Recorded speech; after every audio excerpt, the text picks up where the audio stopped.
If you've ever seen this clip, Now. He's looking at you, kid.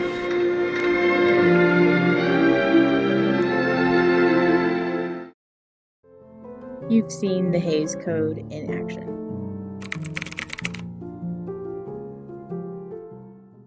The Hays Code received its nickname from Postmaster General Will Hays. Hays was made president of the Motion Picture Producers and Distributors of America, and he set up what was officially known as the Motion Picture Production Code and its guidelines. In 1927, the MPPDA came up with a list of 36 self-imposed don'ts and be carefuls. No laws were in place at the time, and there was no penalty for not following the code, so no filmmakers took it seriously. But in 1934, the Production Code Administration was created, and all movies had to be given a stamp by the PCA in order to be played in theaters. Some classics came from the era, challenging the code and in some ways improving the film. In the case of Casablanca, instead of Rick and Ilsa ending up together, which would have been adulterous, he sends her away, which resulted in the classic scene. When talking about the newly unveiled code, Hays said, "The code sets up high standards of performance for motion picture producers. It states the considerations which good taste and community value make necessary in this universal form of entertainment." In the code, there were 3 general principles.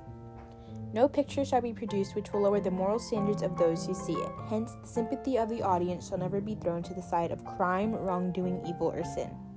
Correct standards of life, subject only to the requirements of drama and entertainment, shall be presented. Law, natural or human, shall not be ridiculed, nor shall sympathy be created for its violation. In the specific rules of the code in relation to sex, quote, sex perversion or any inference to it is forbidden.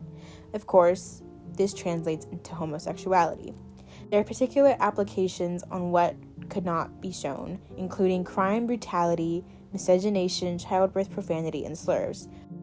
And in the case of impure love, the love which society has always regarded as wrong and which has been banned by divine law, the following are important. Impure love must not be presented as attractive and beautiful. It must not be the subject of comedy or farce or treated as material for laughter. It must not be presented in such a way as to arouse passion or morbid curiosity on the part of the audience. It must be made to seem right and permissible. In general, it must not be detailed in method or manner. The big lie about queer people is that they don't exist. The portrayal of queerness in film came to mirror the existence of queerness in America. Like on screen, the big American dream did not include queer people. Laws were made to ban any depictions, but once our existence became unavoidable, we were recreated on screen. In the hands of those who hated us, we became dirty. When filmmakers could not outright say their characters were queer, they turned to sly implications and euphemisms. Especially in the case of gay men, it was their femininity that alerted the audience of their quote-unquote sexual deviance. Their weakness betrayed their sexuality. The creation of the sissy was inevitable. It came from the idea that there was a real man. Men were strong and unemotional. They acted quickly and smartly. They did not act like women. The concept is further explored in Vito Russo's book, The Celluloid Closet. It is described as a subjective history of the various ways in which queer people have been portrayed on the screen. Because the ways in which homosexuality emerges on the screen reflect the values of our culture, The Celluloid Closet, by concentrating on American films, questions American ideas of sexuality and more specifically masculinity and femininity.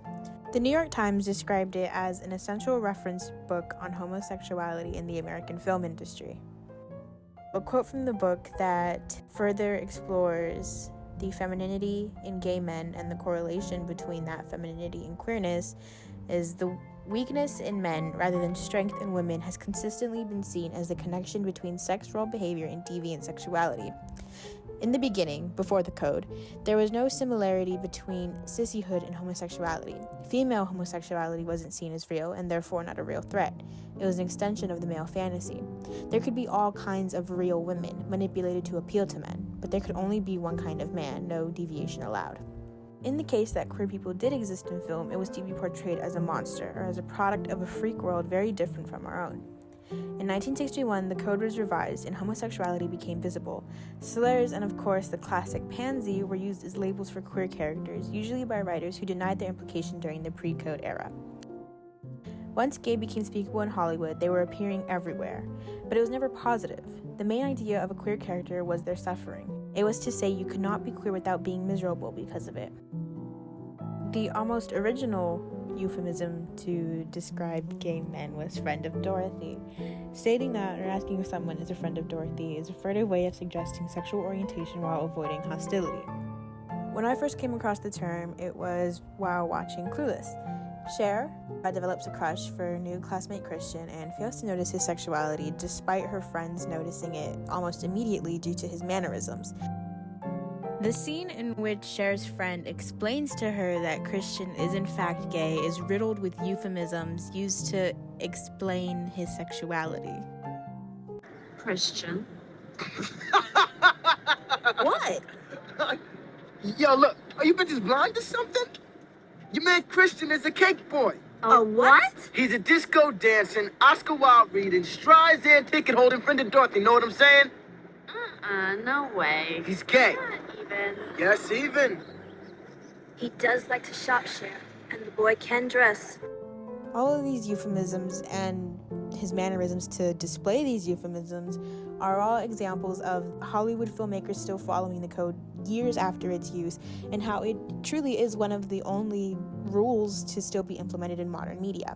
But because these types of stock characters are so normalized in the media we see today, most people fail to notice that it is most often degrading or dehumanizing, or it hurts to see yourself portrayed as a villain or a criminal or something not human in the way that straight people have.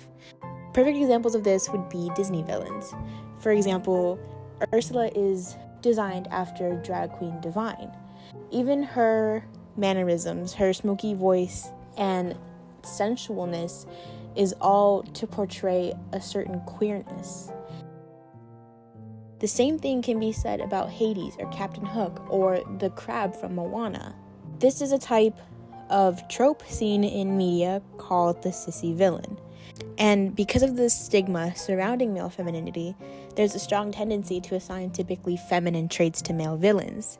He's usually put against a man's man and therefore serves to build up his masculinity, or a tomboy, in which case the villain is made unmasculine to emphasize that. Because this certain portrayal of queer people is so ingrained in American filmmaking, it's hard to understand that there is a trace or a root, and understand that it's the only thing being carried over. It is the only rule still in use, despite there being no code. Because of this, I wanted to interview a couple of my friends who all have certain varying knowledge about the Hays Code to see what exactly it is that people know about it. Andy, I'm a junior. I'm Exie, and I'm a junior. My name is Diego. I'm in 11th grade. Unfortunately. Yes, I identify as queer. And I am bisexual. Yeah, it's like a series of guidelines for film and media back in the 50s-ish. Yeah. So the Hays Code was a series of rules and regulations placed upon film and media, I believe in I want to say 70s, middle to end of the 19th century, around then. The Hays Code is really, really interesting to me because, it's about traditional values, and it's about the history of film, and it's a huge thing, especially about traditionalists versus modernists in 20s and 30s. It's so interesting to me how they were even able to get what organization was even able to get okay, every single movie coming out of these studios, out of Hollywood or whatever, because Hollywood isn't one exact entity. It's just kind of that's where a lot of the movies are made. Yeah. It was so that any non-heteronormative relationship or not any normal relationship can be portrayed. So first of all, that screwed up a bunch of just romance in general. It's this really toxic heteronormative ideal, and also eliminated gay people from media for a really long time. Yes, as far as I know, the Hays Code restricted a lot of what it considered to be perversion, which essentially translated to queerness. And so there was a lot of restriction and limitation of queerness on screen. And what's interesting and how people got around it, like queer people have literally only ever been seen in like, negative roles. I think Ursula is a big example because she's literally based on a drag queen, and everyone just latches onto these characters because this whole thing of like, it can only be like a boring traditional, if the main character can only be boring traditional and all the villains could be, fun and flamboyant, everyone will latch onto those characters. So, you see this a lot in Disney, like with, Ursula, like Scar, Captain Hook, all of these characters who are, big and, Again, like the fetishization, so it's not just us that are impacted by that. It's like, of course, other people are going to see that and go like, oh, it's okay to fetishize these people, or these are what gay people are like in real life, stuff like that. I think it's, again, the misrepresentation of queer people on screen, which has led non-queer people in the real world to perceive these misrepresentations as fact. The whole stereotype of like men being very, feminine and flamboyant. Am I allowed to say this? Like, a lot of it like fetishizes a lot of LGBTQ individuals. So I guess it's kind of hard to get out of that mindset of like self-fetishization or like making yourself like a commodity kind of in terms of like society.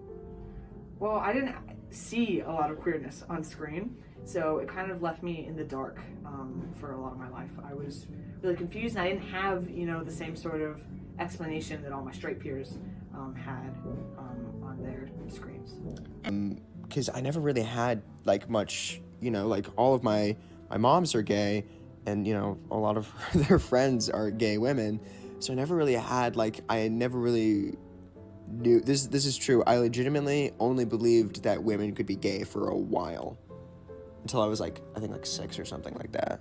So yeah, my whole idea of gay men was really messed up for a while. As queer people, the Hays Code is sort of this inescapable thing that you learn about pretty early on, and you just know about it forever, basically, because, it's this giant movement, essentially, against you and our community, and it hurts to know that people truly just hate you enough to, ban the inclusion of you on screen. And so queer people you tend to find are usually pretty knowledgeable about the code because it's sort of this milestone or marker in our identity in film.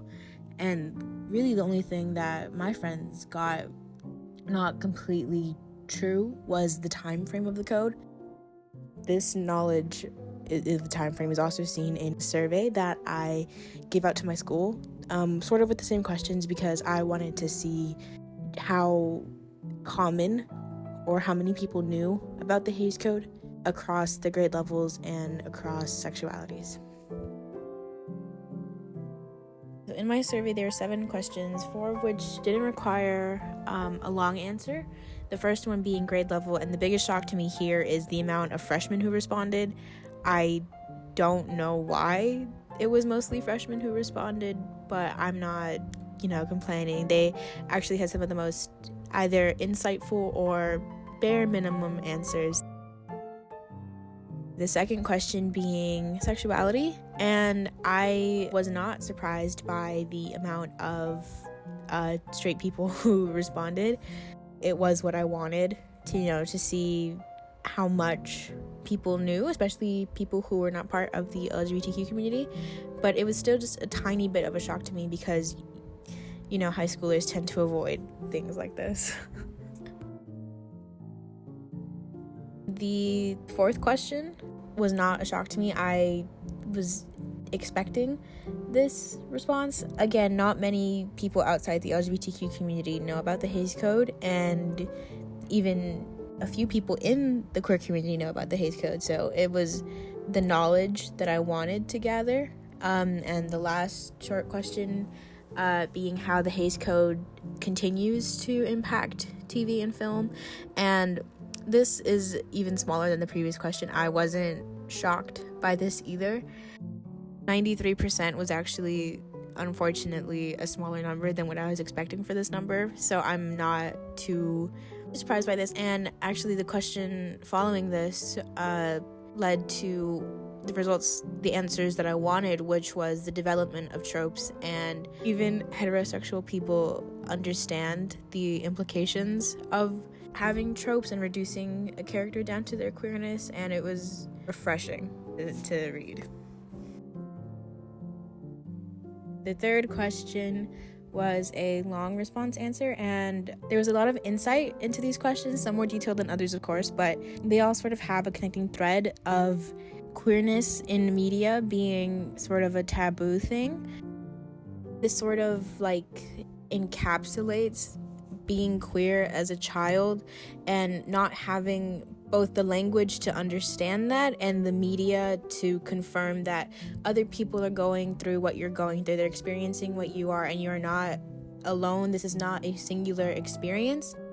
Naturally, there were also a lot of answers that weren't as detailed or were just one-word responses.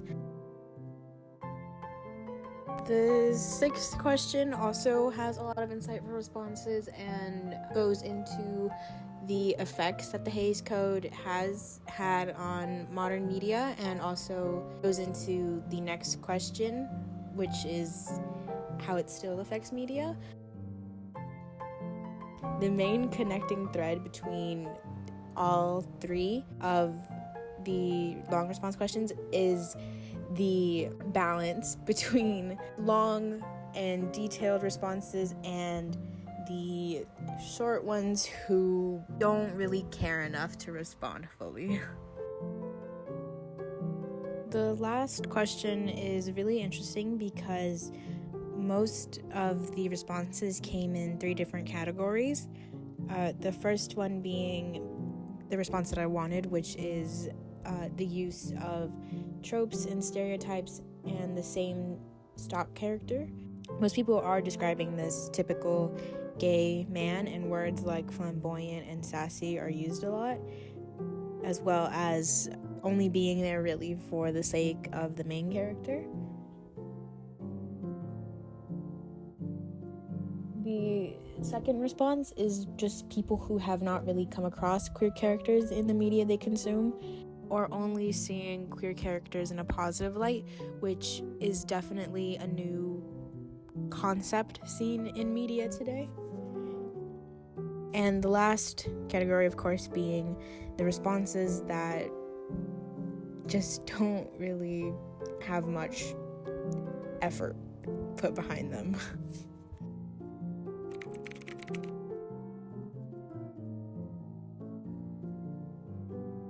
In media seen today, stories about heterosexual love are obviously stories about romance, but when it comes to stories about homosexual love, it becomes this big, bold declaration about homosexuality.